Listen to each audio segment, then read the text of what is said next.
Tema renungan firman Tuhan untuk renungan hari ini adalah, Hai suami, apa yang membuat doamu terhalang? Ayat Alkitab yang kita baca hari ini adalah dari 1 Petrus 3, ayat 1 sampai ayat 7, yang akan dibahas dalam 4 bagian. Bagian pertama dari ayat Alkitab yang akan kita baca adalah 1 Petrus 3, ayat 1 sampai ayat 2, yang berbunyi sebagai berikut. Demikian juga kamu, hai istri-istri, tunduklah kepada suamimu, supaya jika ada di antara mereka yang tidak taat kepada firman, mereka juga tanpa perkataan dimenangkan oleh kelakuan istrinya, jika mereka melihat bagaimana murni dan salehnya hidup istri mereka itu. Apa isi firman Tuhan ini, dan apa pesannya untuk kita?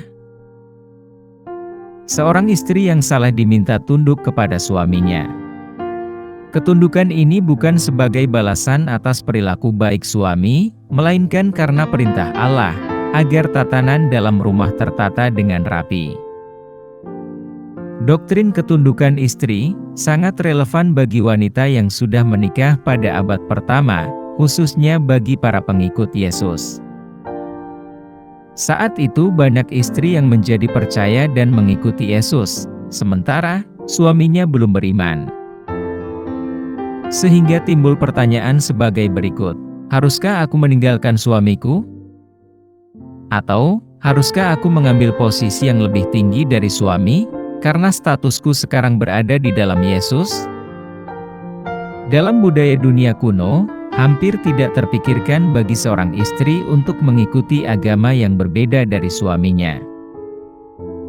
Perintah Petrus adalah bahwa ketundukan sejati di rumah mengikuti prinsip kepatuhan yang sama sebagai warga negara kepada pemerintah, atau karyawan kepada tuannya, atau ketundukan dan kepatuhan prajurit dalam pasukan kepada mereka yang berpangkat lebih tinggi.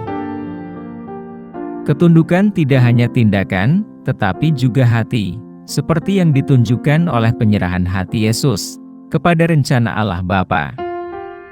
Baca 1 Petrus 2 ayat 21 sampai dengan ayat 25. Panggilan untuk tunduk bukan hanya panggilan untuk mencintai dan tindakan untuk memberikan perhatian penuh kepada suami Anda. Ini adalah panggilan yang terjadi untuk tunduk pada otoritas suami. Tetapi tunduk pada otoritas suami tidak mengingkari prinsip kesetaraan dalam kepentingan, martabat, dan kehormatan. Yesus tunduk kepada kedua orang tuanya dan kepada Allah Bapa, tetapi tidak lebih rendah dari keduanya. Dengan demikian, perintah kepada istri untuk tunduk kepada suaminya tidak menyiratkan akan kepribadian, atau spiritualitas, atau kepentingan yang lebih rendah. Panggilan bagi istri untuk tunduk hanya kepada suaminya sendiri, bukan kepada semua laki-laki dalam pengertian umum. Kekepalaan laki-laki adalah prinsip yang ditetapkan Tuhan hanya untuk dua institusi, yaitu rumah tangga dan gereja, bukan untuk masyarakat umum. Perintah bagi istri untuk tunduk pada suaminya memiliki efek positif. Ketundukan istri merupakan ekspresi kuat dari keyakinannya kepada Tuhan. Iman dan ketaatan semacam ini dapat mencapai hal-hal besar, bahkan tanpa sepatah kata pun. Seorang istri Kristen yang berbeda keyakinan dengan suaminya, tetapi tetap ingin tunduk kepada suaminya yang berbeda iman, dan disertai dengan cara hidup yang saleh, maka ketundukan istri beriman itu akan mempengaruhi suami untuk juga percaya kepada Tuhan. Dalam hal ini, istri yang ingin membuat suaminya percaya tidak perlu menggunakan kata-kata mereka. Petrus mengingatkan istri Kristen bahwa rencana Tuhan adalah istri bisa mempengaruhi suami mereka, bukan melalui khotbah yang meyakinkan, tetapi melalui ketaatan yang saleh, perilaku yang suci, dan takut akan Tuhan.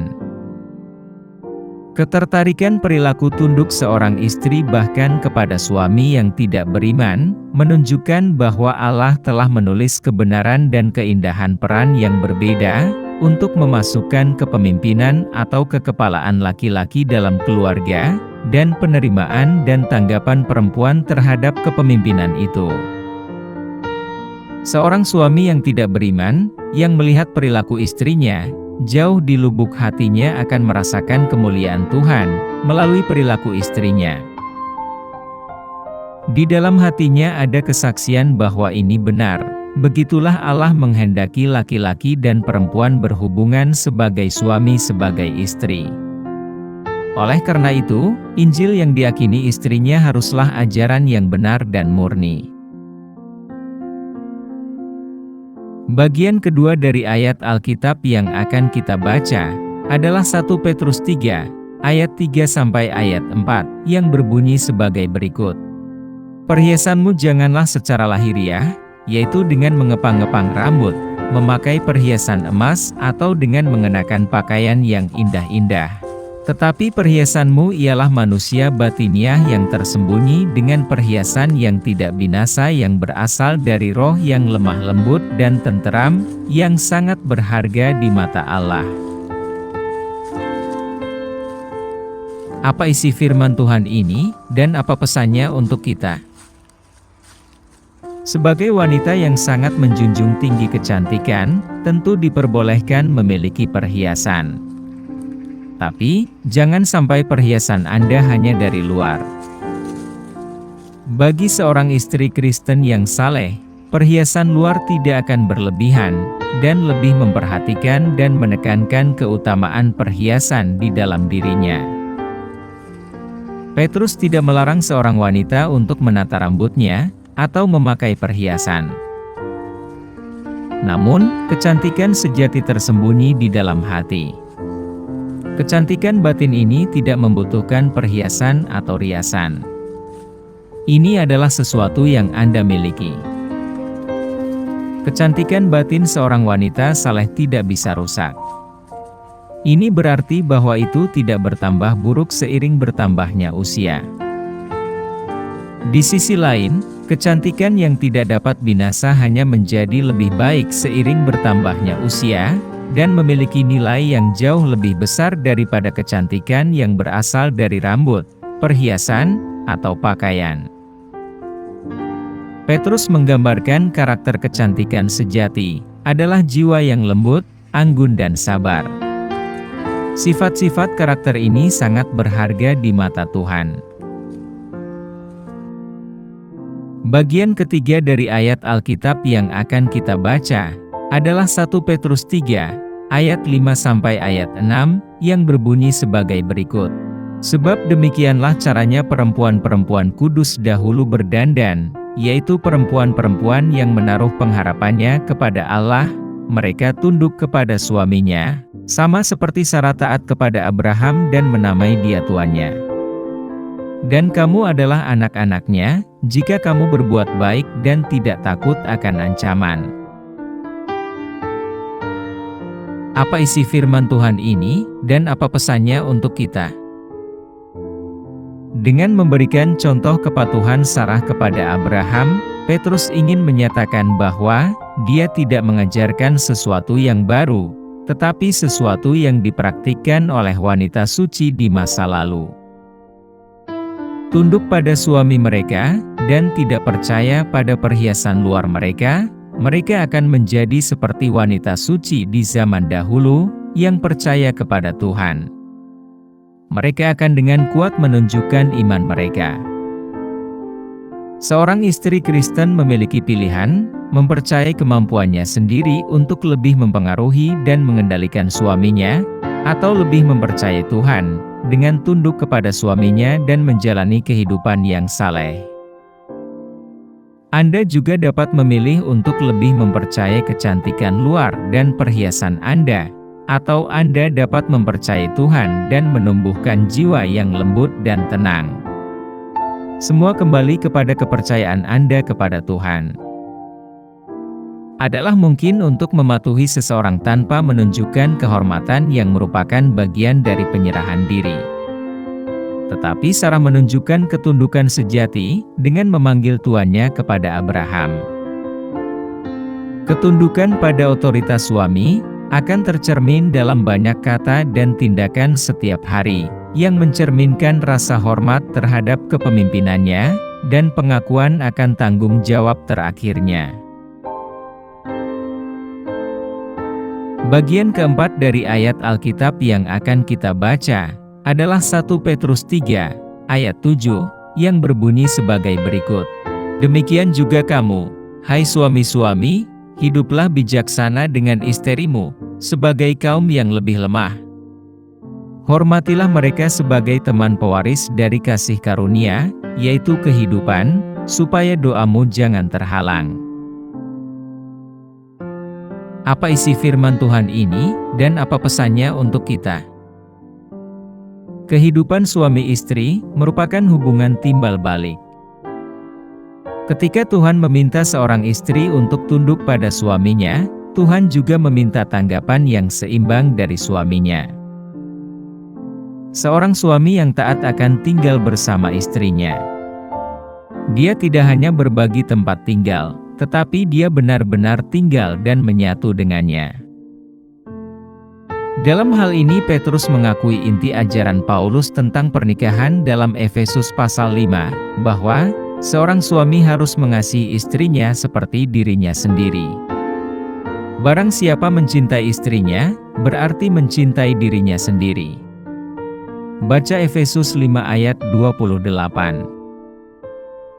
Suami yang salah memahami kesatuan esensial yang telah Allah tetapkan antara suami dan istri.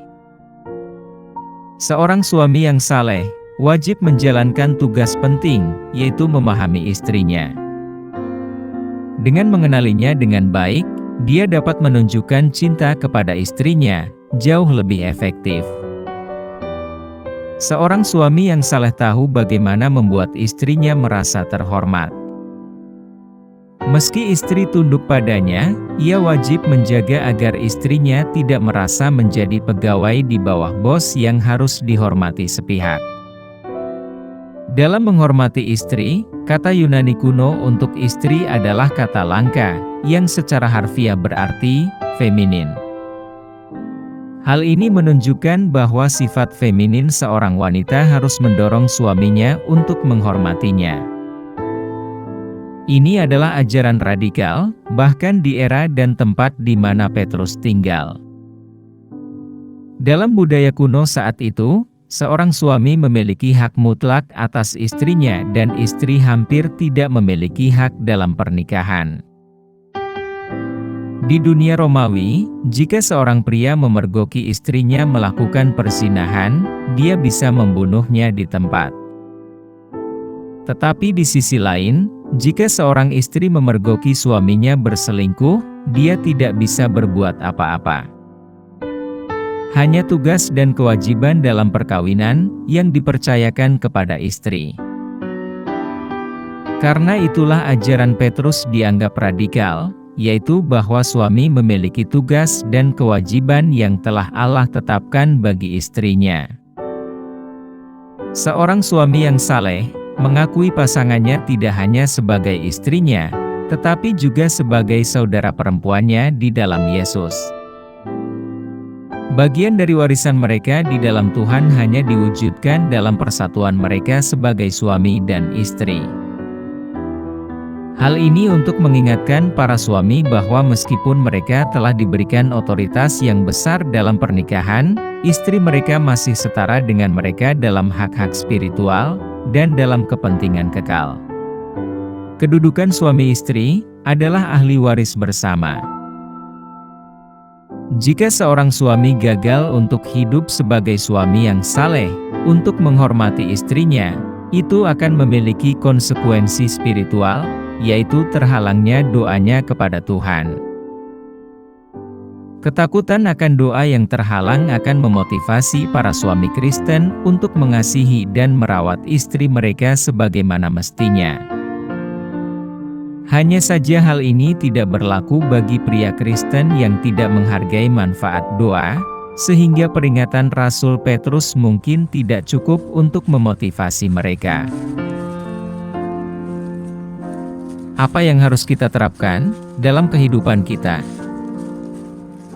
Kita harus memahami prinsip ketundukan yang diungkapkan dalam berbagai cara dalam Perjanjian Baru, yaitu sebagai warga negara, kita harus tunduk pada otoritas pemerintah.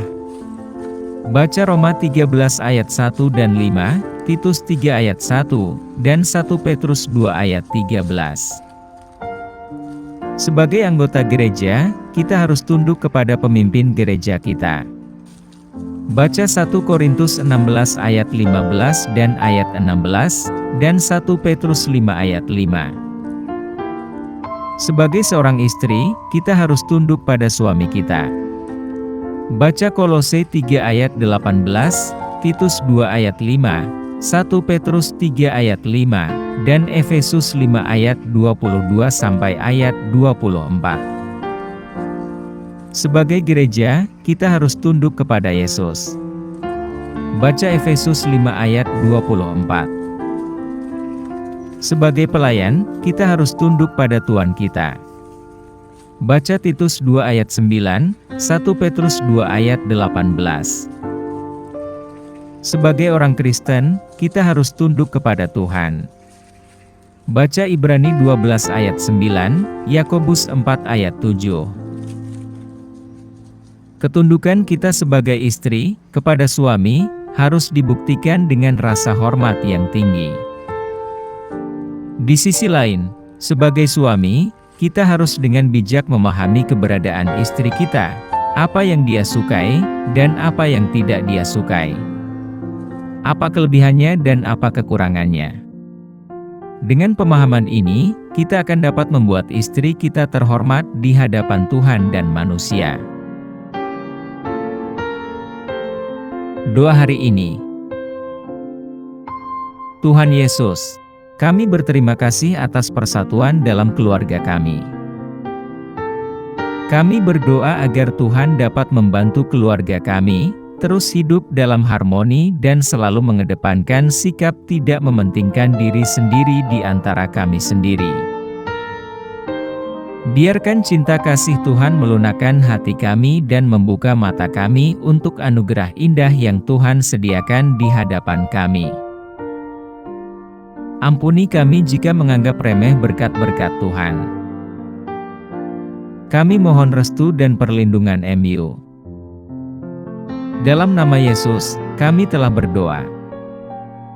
Amin. Kiranya Tuhan menguatkan kita, dan kasih karunia Tuhan Yesus menyertai kita.